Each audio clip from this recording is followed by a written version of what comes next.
और बड़ी खबर जयपुर से। जयपुर में 2 थानाधिकारियों पर गिरी गाज। 2 थाना अधिकारियों को लाइन हाजिर किया है। मालवीय नगर और सदर थाना अधिकारी लाइन हाजिर। पुलिस कमिश्नर ने जारी किए आदेश। बड़ी खबर जयपुर से। मालवीय नगर और सदर थाना अधिकारी को लाइन हाजिर किया गया। पुलिस कमिश्नर ने आदेश जारी किए हैं। 2 थाना अधिकारियों को किया गया लाइन हाजिर। बड़ी खबर जयपुर से।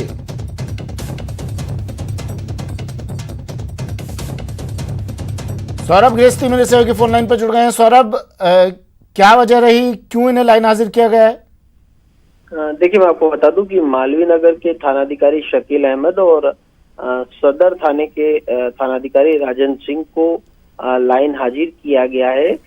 इन दोनों को लेकर ये बताया जा रहा है कि पुलिस कमिश्नरेट में इन दोनों को लेकर शिकायतें पहुंच रही थी काम को लेकर। इस लिहाज से पुलिस कमिश्नर आनंद श्रीवास्तव ने इन दोनों को लाइन हाजिर करने के आदेश जो है वो जारी किए हैं। बताया जा रहा है कि पिछले कई दिनों से इनकी कार्य प्रणाली को लेकर लापरवाही को लेकर जो है वो शिकायतें जो है वो पहुंच रही थी, जिसके बाद इस प्रकार का निर्णय लेने को मजबूर होना पड़ा है। यही कारण रहा है कि इन दोनों को लाइन हाजिर किया गया है। जी, किस तरह की कार्रवाई इन पर हो सकती है और क्या, अगर आपको जानकारी मिली हो, शिकायत किस तरह की पहुंची गई इनके खिलाफ?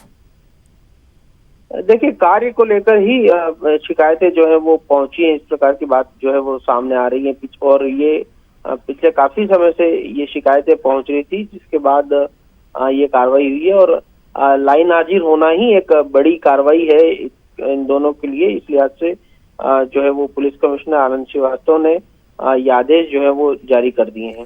शुक्रिया सौरभ, तमाम जानकारी के लिए। लाइन हाजिर किया है 2 थानाधिकारियों को। मालवीय नगर और सदर थानाधिकारी लाइन हाजिर। पुलिस कमिश्नर ने आदेश जारी किए हैं।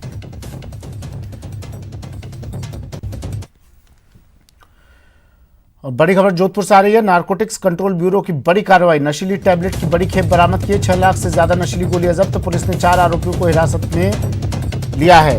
जोधपुर से बड़ी खबर। नारकोटिक्स कंट्रोल ब्यूरो की बड़ी कार्रवाई। नशीली टैबलेट की बड़ी खेप बरामद। 6 लाख से ज्यादा नशीली गोलियां जब्त।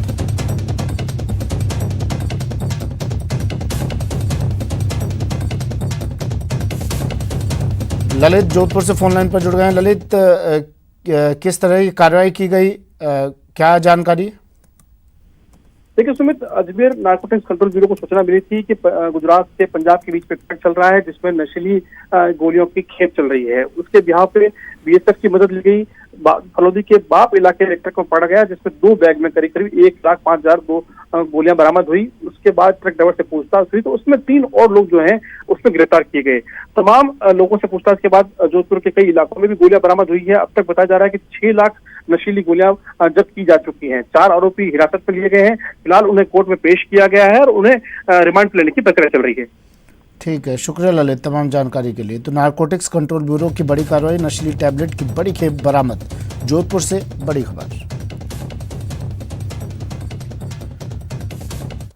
खबर बूंदी से। बूंदी के तालेड़ा थाना क्षेत्र के बरधा बांध पर हुए चरवाहे की हत्या मामले में भील समाज ने विरोध प्रदर्शन शुरू कर दिया है। भील समाज के लोगों ने पहले तालेड़ा सीएचसी में जमकर बवाल काटा। इन लोगों ने मृतक के आश्रितों को सरकारी नौकरी और 15 लाख रुपए की आर्थिक सहायता देने की मांग की है। हालांकि पुलिस अधीक्षक शिवराज मीणा समझाइश कर रहे हैं, लेकिन भील समाज के लोग अपनी मांग पर अड़े हुए हैं।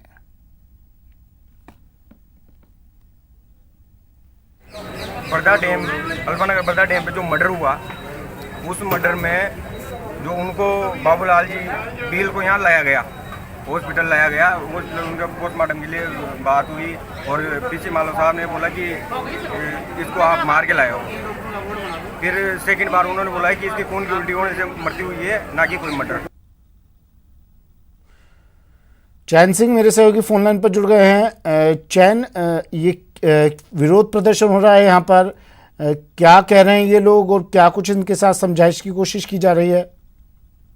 ये कल जो बरदा डैम पर जो बाबूलाल भील के जो चरवाहा था उसकी जो हत्या हुई थी, जिसके मामले में जो ये सबका मेडिकल बोर्ड से पोस्टमार्टम करने की मांग को लेकर के ये प्रदर्शन कर रहे हैं। इनका कहना है कि जो मृतक है जो बिल्कुल गरीब है उसको आश्रित को सरकारी नौकरी दी जाए, मृतक आश्रित को 15 लाख का जो आर्थिक सहायता दी जाए, साथ में ये जो डॉक्टर है पीसी मालव, जिसने रिपोर्ट गलत बताने की बात कही, जिसको बर्खास्तगी की मांग कर रहे हैं। और इसके साथ ही उनका कहना है कि जो भील समाज के 4 लोगों की जो हत्या हुई है और पुलिस ने उनको 174 में दर्ज करके और मृग दर्ज किया, जिसके चलते भील समाज के लोगों को न्याय नहीं मिल पा रहा है। इनका कहना है कि सभी जो 4 युवकों की जो हत्या हुई, जो मौत हुई है, उनकी न्यायिक जांच होनी चाहिए। जी, यहाँ जो भील समाज के लोगों को आक्रोश को देखते हुए पुलिस अधीक्षक शिवराज मीना पहुंच गए, उनकी जो समझाइश की जा रही है।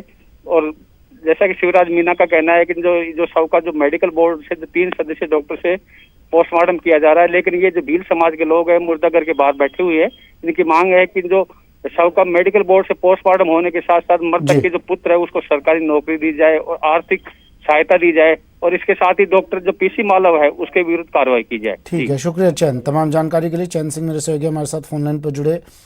चरवाहे की हत्या मामले में भील समाज का विरोध प्रदर्शन।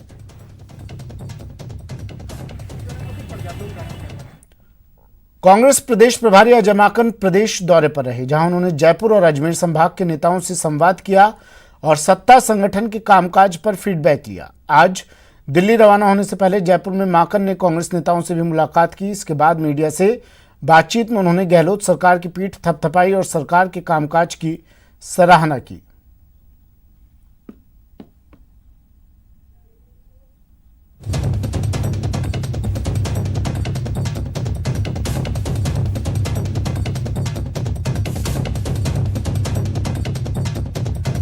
अजय माकन का प्रदेश दौरा, जयपुर और अजमेर संभाग के नेताओं से संवाद किया, सत्ता संगठन के कामकाज पर फीडबैक लिया।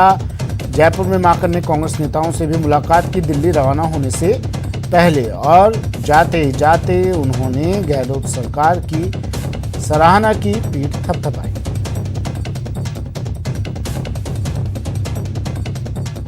पूरे देश भर में अगर कोरोना के संक्रमण की दर देखें तो राजस्थान बहुत ही अच्छा है, जहां पर कि पूरे देश के अंदर 370 प्रति लाख संक्रमण की दर है। गोवा जैसे प्रदेशों के अंदर 1500 से भी ऊपर संक्रमण की दर है प्रति लाख। दिल्ली में 1200 की दर है। वहीं पर राजस्थान के अंदर सिर्फ 139 है, जो कि पूरे देश का 1/3 और गोवा जैसी प्रदेशों से 10 गुना कम है। मनरेगा के अंदर भी राजस्थान नंबर 1 है। कोरोना काल के दौरान सबसे ज्यादा नौकरियां यहां पर अतिरिक्त प्रोवाइड करेगी राजस्थान के अंदर। तो ये सबके सब बातें जो हैं, राजस्थान में विकास की गाथा जो कांग्रेस पार्टी के शासनकाल के दौरान है, ये सब लोगों तक पहुंचाने की जरूरत है, जिसकी चर्चा कल वहां पे करेंगे। वीसीआर का मसला और किसानों के बिजली के दरों का मसला भी लोगों ने उठाया, ट्रांसफर्स की बात भी करी। तो इन सब चीजों को हम लोग ठीक करेंगे। तो जो हमारे अपनी सरकार की उपलब्धियां हैं वो लोगों तक पहुंचाएं, जो लोगों की दिक्कतें हैं, परेशानियां हैं, वो सरकार से कराएं। यही काम संगठन का है और इस काम को हम लोग करेंगे। पॉलिटिकल अपॉइंटमेंट्स को लेकर के पॉलिटिकल पार्टी और हमारी सरकार को सोचने दीजिए, और इसको कब करना है, कैसे करना है, ये हम लोग तय करेंगे। सब लोग बहुत ही पॉजिटिव वे में सरकार की प्रशंसा की है। कुछ समस्याएं जो फील्ड में मानी जा रही हैं उनके बारे में उन्होंने अपना ध्यान इंगित किया है। एक तो वीसीआर को लेकर के बिजली की जो वीसीआर की जो समझौता समिति होती है उसमें पहले कम पैसे जमा कराने पे उनको आवेदन लेते थे, अब उसको 70% कर दिया गया है। इसको लेकर के काफ़ी लोगों में ये बात थी। हर कार्यकर्ता कांग्रेस का अपने आप में पदाधिकारी मानता है, होता है। मैं समझता हूँ वो कार्यकर्ता मेहनत करते हैं। ये तमाम जो जितने भी नेता कल आए थे, क्या ये कांग्रेस के प्रति काम नहीं करेंगे? निश्चित रूप से जब पुनर्गठन होता है, नया स्ट्रक्चर बनता है, तो उसमें पूरा सोच विचार करके, एक्सरसाइज करके, अच्छे लोगों को जो लॉयल है पार्टी के प्रति, जो मेहनत करते हैं, जो पॉजिटिव सोच रखते हैं, ऐसे लोगों का चयन करना है।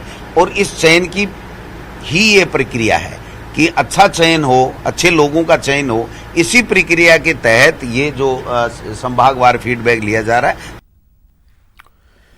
कांग्रेस विधायक अमीन खान का बड़ा बयान, कहा हम सब अशोक गहलोत के साथ हैं। अमीन खान ने कहा हम सब मुख्यमंत्री के साथ हैं। बाड़मेर से एक विधायक नाराज हैं, ये भी कहा है अमीन खान ने। मंत्री ना बनने को लेकर वो नाराज हैं, लेकिन साथ ही उन्होंने ये भी कह दिया कि हम सभी लोग मुख्यमंत्री के साथ हैं।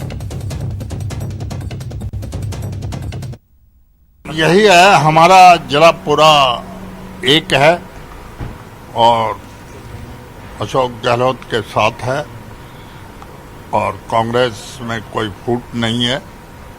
एक आदमी नाराज है मिनिस्टर बनने की वजह से, बाकी कोई नाराज नहीं है और बाकी सारी अच्छे ढंग से महासचिव को बात सुनाई गई। उन्होंने बहुत अच्छे ध्यान से सुनी, हम संतोष हैं। वक्त एक ब्रेक का है, जल्द हाजिर होंगे।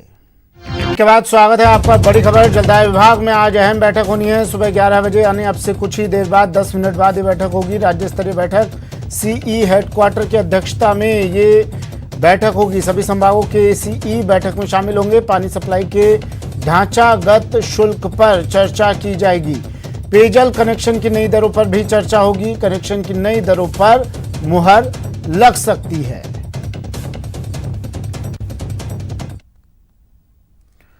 बूंदी जिले के स्थानीय बीजेपी विधायक का कार्यकर्ताओं से गाली गलौज करने का मामला सामने आया है। कार्यकर्ता ने आरोप लगाया है कि बीजेपी विधायक अशोक डोगरा को स्थानीय डॉक्टर्स की शिकायत के लिए रात 9 बजे फोन करने पर उन्होंने उसके साथ गाली गलौज की। कार्यकर्ता के मुताबिक शिकायत के बाद बीजेपी विधायक भड़क गए और उन्होंने फोन पर बुरा भला कहा। मामला बरधा गांव के गागोस निवासी चरवाहे बाबूलाल की भील की मौत से जुड़ा हुआ बताया जा रहा है। कार्यकर्ता ने विधायक से शिकायत की और कहा कि चरवाहे की हत्या हुई है और चिकित्सक उसे सामान्य मौत बता रहे हैं। उस पर भड़के विधायक ने कार्यकर्ता को बुरा भला कहते हुए रात में बेवजह तंग करने का आरोप लगाया। न्यूज 18 ने विधायक से संपर्क करने की कोशिश की, लेकिन संपर्क नहीं हो पाया। खबर अलवर से। अलवर के रामगढ़ को राज्य सरकार ने नगरपालिका का दर्जा दिया है, लेकिन वहां कर्मचारियों और अधिकारियों की नियुक्ति के संबंध में कोई आदेश नहीं दिया गया है। वहीं जिला परिषद ने रामगढ़ नगरपालिका में शामिल 4 ग्राम पंचायतों की वित्तीय स्वीकृति के अधिकार वापस लेकर उनकी आईडी ब्लॉक कर दी है, जिससे रामगढ़ कस्बे की साफ सफाई व्यवस्था चौपट हो गई है। ग्राम पंचायत से 44 सफाई कर्मियों को वापस भेज दिया गया है। नगरपालिका के अन्य कामकाज के आदेश नहीं दिए गए हैं, जिससे स्थिति दयनीय बनी हुई है। फिलहाल इतना ही, दीजिए इजाजत, नमस्कार।